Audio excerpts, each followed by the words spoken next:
The hidden psychology of digital silence. Why some people choose invisibility in our oversharing world, in our hyperconnected digital landscape, where every mundane moment gets transformed into content. There exists a fascinating group of people who have chosen a radically different path. While millions broadcast their breakfast choices, vacation highlights, and emotional states to audiences of hundreds or thousands, these individuals maintain an almost ghostly presence online. They scroll, they observe, they engage quietly, but they never post.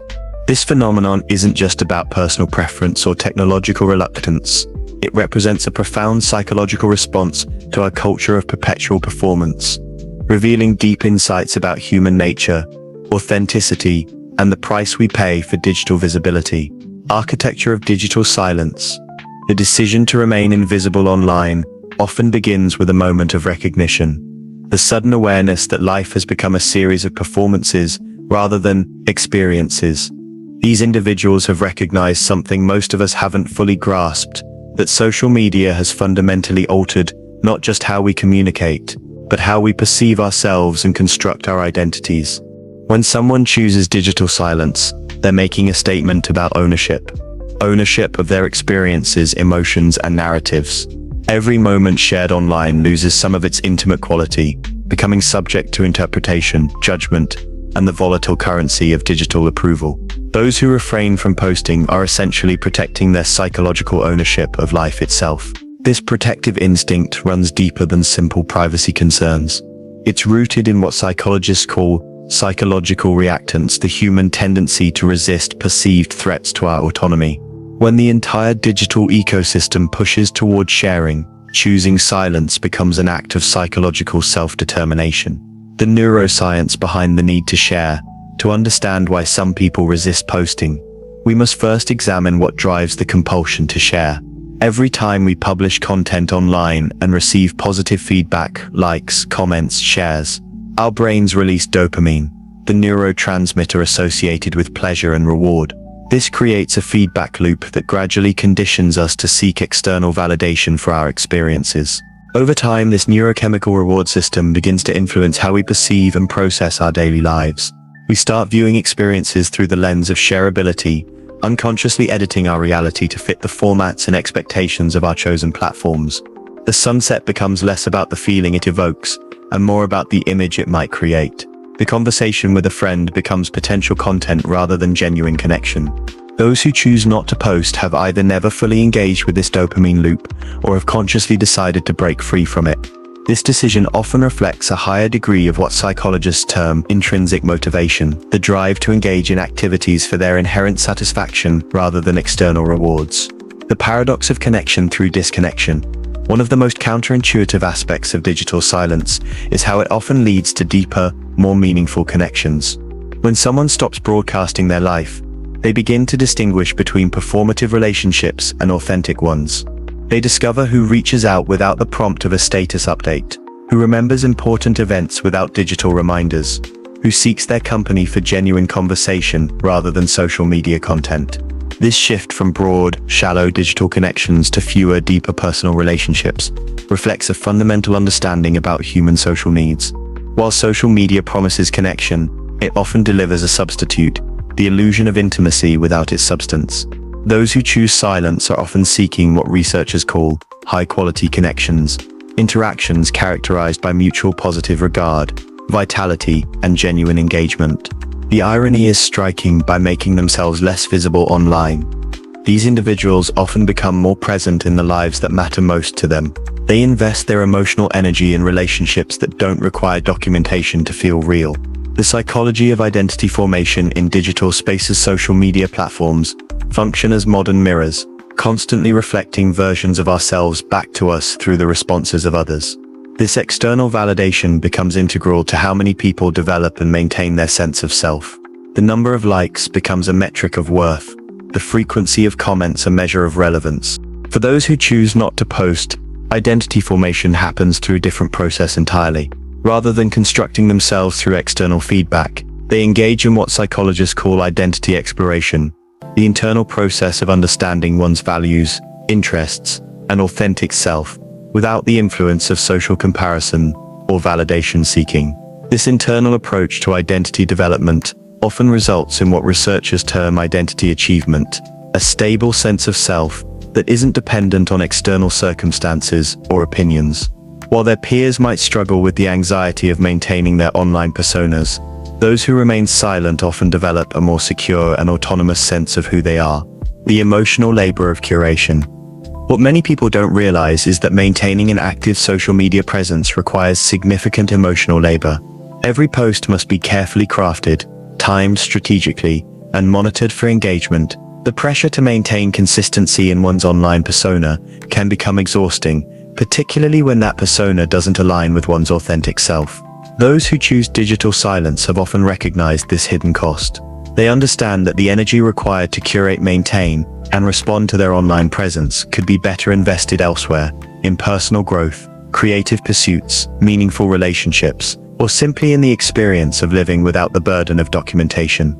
This recognition often comes after a period of what researchers call social media fatigue, the emotional and mental exhaustion that results from the constant pressure to engage, perform, and maintain one's digital presence. Rather than continuing to struggle with this fatigue, some individuals choose to step away entirely. The philosophy of presence. There's a deeply philosophical dimension to choosing digital silence. In a culture that increasingly values documentation over experience, choosing not to post becomes a statement about what constitutes a meaningful life. These individuals often operate from the understanding that not every moment needs witnesses to be significant, that not every thought requires an audience to be valid. This philosophy of presence, fully engaging with life without the mediation of digital platforms, reflects ancient wisdom about mindfulness and authentic living. Buddhist concepts of present moment awareness, Stoic ideas about internal validation, and existentialist notions of authentic choice all find expression in the decision to remain digitally silent. The practice of living without broadcasting often leads to what psychologists call flow states, periods of deep engagement where self-consciousness disappears and performance becomes effortless. These states are difficult to achieve when part of one's attention is always reserved for potential content creation. The misunderstanding of silent society often misinterprets digital silence as antisocial behavior, depression, or lack of engagement with the world. These assumptions reveal our collective bias toward visibility as a measure of vitality. We've become so accustomed to noise that silence seems suspect, so used to performance that presence feels passive. In reality, those who choose not to post are often deeply engaged with life. They're just engaging differently. They might be voracious readers, passionate conversationalists, dedicated artists, or committed community members. Their contributions to the world simply don't translate into social media metrics. This misunderstanding can create social pressure and feelings of isolation for those who prefer digital silence. They might worry about being forgotten, left behind, or perceived as uninteresting. Yet many find that the peace of authentic living outweighs these social concerns. The ripple effects of authentic living. When someone chooses to live without the constant consideration of how their experiences will translate into content, several profound shifts occur. Time begins to feel different, less fragmented, more continuous. Experiences become richer because attention isn't divided between living and documenting. Relationships deepen because interactions aren't performed for invisible audiences.